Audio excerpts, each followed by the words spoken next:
ನೀವು very simple ಆಗಿ ಬದುಕಿದವರು. ನಿಮ್ಮ ಲೈಫ್ ಸ್ಟೈಲ್ ನೋಡಿದರೆ, ಸಿದ್ದರಾಮಯ್ಯನವರನ್ನು ನೋಡಿದರೆ ಒಂದು ಸಿಂಪಲ್ ಲೈಫ್ ಸ್ಟೈಲ್ಗೆ, ಪಕ್ಕ ಕನ್ನಡಿಗನ ಲೈಫ್ ಸ್ಟೈಲ್ಗೆ ಮ್ಯಾಚ್ ಆಗುವಂತಹ ಸಿದ್ದರಾಮಯ್ಯನವರು. ಶೋಕಿ ಸಿದ್ದರಾಮಯ್ಯ ಅಂತ ಎಲ್ಲಿ ಅನ್ಸ್ಕೊಂಡವರಲ್ಲ ನೀವು. ನಿಮ್ಮ ಡ್ರೆಸ್ಸಿಂದ ಹಿಡಿದು ನಿಮ್ಮ ನಡತೆ, ನಿಮ್ಮ ಊಟ, ನಿಮ್ಮ ಘನತೆ, ನೀವು ಬಡವರೊಟ್ಟಿಗೆ ಸೇರ್ಕೊಳ್ಳೋದು, ನಿಮ್ಮ ಡಾನ್ಸು ಎಲ್ಲ ನಾವು ನೋಡಿದ್ದೀವಿ.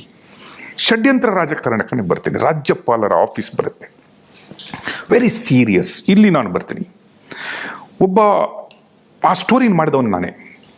ಯಾವ TJ ಅಬ್ರಾಮ್ ಅಂತ ಯಾವನಿದ್ದಾನ, AC ಸುಧಾ ಅಂತ ಒಂದು ಆಫೀಸರ್ಗೆ ಲೋಕಾಯುಕ್ತದಲ್ಲಿ ಕೇಸ್ ಹಾಕಿ ತನಗೆ 5 ಕೋಟಿ ಕೊಡಿ ಅಂತ ಡೀಲ್ ಮಾಡಲಿಕ್ಕೆ ಬರ್ತಾನೆ. ಆ ತಾಯಿ ನಮ್ಮ ಆಫೀಸ್ಗೆ ಬರ್ತಾರೆ, ಸರ್ ನಮ್ಗೆ ಹಿಂಗಿಂಗೆ ಆಗ್ತಾ ಇದೆ ಅಂತ.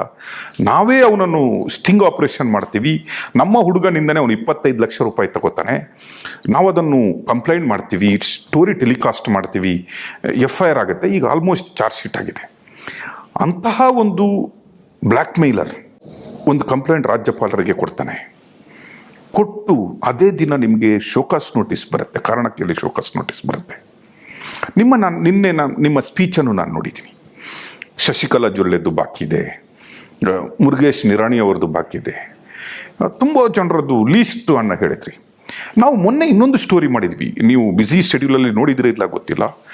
ಕುಮಾರಸ್ವಾಮಿ ಅವರದ್ದು ಒಂದು 550 ಎಕರೆ ಮೈನಿಂಗ್ ಲೀಸನ್ನು ಕೊಟ್ಟಿದ್ದು ಲಾಸ್ಟ್ ನವೆಂಬರ್ಗೆ. Charge sheet, not for inquiry, charge sheet. ಹೌದು, ಕುಮಾರಸ್ವಾಮಿ ಗಿಲ್ಟಿ ಅಂತ ಪೊಲೀಸರು ಲೋಕಾಯುಕ್ತ ಲೆಟರ್ ಬರೀತಾರೆ 23/11/2023. 10 ತಿಂಗಳಾದರೂ ಕೂಡ ಆ ಫೈಲ್ಗಳು ಹೊರಗಡೆ ಬಂದಿರಲ್ಲ, ಯಾವ ಮೀಡಿಯಕ್ಕೂ ಗೊತ್ತಿರಲ್ಲ. ಆಬ್ವಿಯಸ್ಲಿ ನೀವು CM ಆಗಿದ್ರಿ, ನಿಮಗೂ ನಿಮ್ಮ ಗಣನೆಗೂ ಬಂದಿದ್ದೇನೆ ಅಂತ ನಮಗೆ ಗೊತ್ತಿಲ್ಲ. ಬಟ್ ಅದೆಲ್ಲ ಆಗಲ್ಲ. ಬಟ್ ಸಿದ್ದರಾಮಯ್ಯನವರಿಗೆ ಯಾರೋ ಒಬ್ಬ ಕೊಟ್ಟ ಕಂಪ್ಲೇಂಟ್ ಮೇಲೆ ಒಂದು ದಿನದಲ್ಲಿ ಶೋಕಾಸ್ ನೋಟ್ ಬರುತ್ತೆ ಅನ್ನೋದನ್ನು ನೀವು ನಿನ್ನೆ ನಿಮ್ಮ ಸ್ಪೀಚಲ್ಲಿ ಒತ್ತಿ ಹೇಳಿದ್ರಿ.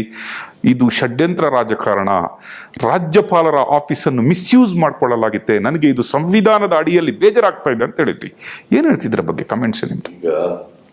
ಈಗ ಅಬ್ರಾಮ್ ಕೊಟ್ಟಿರ್ತಕ್ಕಂಥ ಕಂಪ್ಲೇಂಟ್, ಅದಕ್ಕೆ ರಾಜ್ಯಪಾಲರು ಕೊಟ್ಟಿರ್ತಕ್ಕಂಥ ಶೋಕಾಸ್ ನೋಟಿಸು, ಮತ್ತು ಬೇರೆ ಮೊಕದ್ದಮೆಗಳು ಅರ್ಜಿಗಳು ರಾಜ್ಯಪಾಲರ ಮುಂದೆ ಇರುವಾಗ ನನಗೆ ಒಂದೇ ದಿನದಲ್ಲಿ ಶೋಕಾಸ್ ನೋಟಿಸನ್ನು ರಾಜ್ಯಪಾಲರು ಕೊಡ್ತಾರೆ. ಅಬ್ರಾಮ್ ಒಬ್ಬ ಕ್ರೆಡಿಬಿಲಿಟಿ ಇಲ್ಲದೆ ಇರತಕ್ಕಂಥ ವ್ಯಕ್ತಿ. ಅವ್ರ ಮೇಲೆ ಸುಪ್ರೀಂ ಕೋರ್ಟ್ 25 ಲಕ್ಷ ದಂಡ ವಿಧಿಸಿದೆ. ಮತ್ತು ಸುಧಾ ಅನ್ನೋರು ಅವ್ರ ಮೇಲೆ ಕೇಸ್ ಹಾಕಿದ್ದಾರೆ, ಅದರಲ್ಲಿ ಚಾರ್ಜ್ ಶೀಟ್ ಆಗಿದೆ. ಅಂಥ ವ್ಯಕ್ತಿ ಒಂದು ಫಿರ್ಯಾದು ಕೊಟ್ಟಾಗ ಕ್ರೆಡಿಬಿಲಿಟಿ ಇಲ್ಲದೆ ಇರತಕ್ಕಂಥದ್ದು, ಇದು ಟೋಟಲಿ ಷಡ್ಯಂತ್ರ. ಕೇಂದ್ರ ಸರ್ಕಾರ, ಇಲ್ಲಿನ BJP, ಕುಮಾರಸ್ವಾಮಿ ಮತ್ತು ಅಬ್ರಾಹಿಂ ಇವರೆಲ್ಲರೂ ಕೂಡ ಸೇರ್ಕೊಂಡು ಈ ಸರ್ಕಾರನ ಅಸ್ಥಿರಗೊಳಿಸಬೇಕು. ಸಿದ್ದರಾಮಯ್ಯನವರಿಗೆ ಸುಳ್ಳು ಆಪಾದನೆಗಳಿರ್ತಕ್ಕಂಥ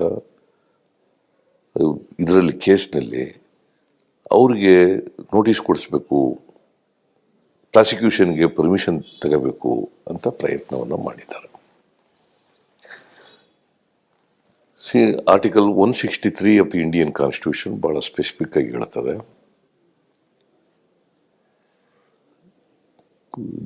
ಮಂತ್ರಿಮಂಡಲದ ಅಡ್ವೈಸ್ ಏನು ಹೇಳ್ತದೆ, ಅಡ್ವೈಸ್ ಏನು ಮಾಡ್ತಾರೆ ಅದರ ಪ್ರಕಾರ ನಡ್ಕೋಬೇಕು.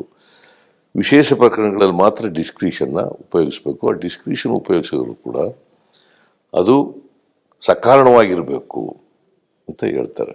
ಇಲ್ಲಿ ಯಾವುದೇ ಸಕಾರಣ ಇಲ್ಲ, ಯಾವುದೇ ನನ್ನ ಮೇಲೆ ಆಪಾದನೆಗಳಿಲ್ಲ, ಸುಳ್ಳು ಆಪಾದನೆಗಳು ಇರ್ತಕ್ಕಂಥವು. ಆದರೂ ಕೂಡ ಇದು ಮಾಡಬೇಕು ಆಗಿರ್ತಕ್ಕಂಥ ಇದು ಒಂದು. ಎರಡನೇದು ಕ್ರೆಡಿಬಿಲಿಟಿ ಇಲ್ಲದಿರ್ತಕ್ಕಂಥ ವ್ಯಕ್ತಿ.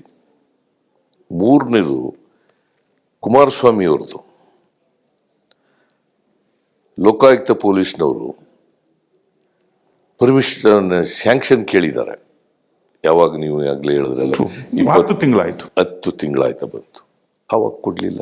ಈಗ ತರಾತುರಿನಲ್ಲಿ ನೀವು ನಿಮ್ಮ TV ಚಾನೆಲ್ನಲ್ಲಿ ಅದನ್ನು ಬಿತ್ತರಗೊಳಿಸಿದ ಮೇಲೆ ಈಗ ಕೊಡಕ್ಕೆ ಶುರು ಮಾಡಿದ್ದಾರೆ.